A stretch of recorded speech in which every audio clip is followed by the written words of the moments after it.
ఒక్కడు కూడా అడగలేదు. అలాగే మీరు దాని నుంచి విగ్రహారాధన అయ్యి చెప్పేసి ఏమన్నారు లేదన్న. 60 కోట్ల నుంచి 150 కోట్ల వరకు మన ఎన్టీఆర్ విగ్రహం పెట్టారు తెలంగాణలో.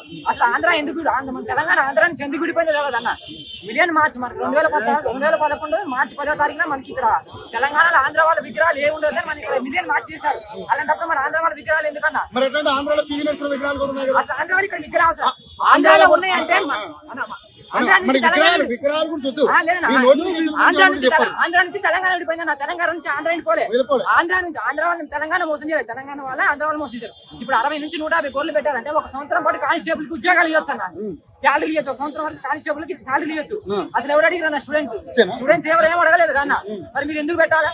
5,000 పోస్ట్ అయితే 15 కేటగిరీలు అన్న. మీకు 1/3 అల్లో లేడీస్ కి పోతుంది. ఇంకా మళ్ళీ సగం వచ్చేసి నీకు హైదరాబాద్కి వెళ్తాయి. మిగతా విలేజ్ కానీ వాళ్ళకి కానీ ఎక్కడి నుంచి వస్తాయన్న తీసుకొని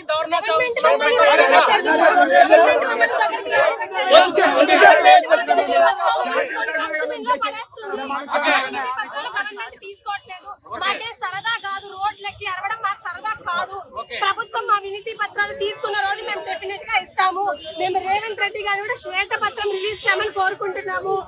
రేవంత్ రెడ్డి గారిని మాత్రమే కాదు ఆయన అంటున్నాడు కదా నేను 70,000 ఉద్యోగాలు ఇచ్చినానని చెప్పేసి కొంచెం లెక్క పెట్టుకోమని కూడా అంటున్నాము.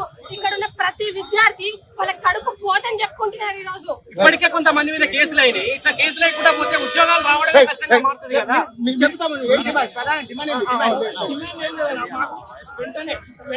వెంటనే ఇట్లా కాదు, ఒక 4 నెలలు టైం తీసుకో, 6 నెలలు టైం తీసుకో.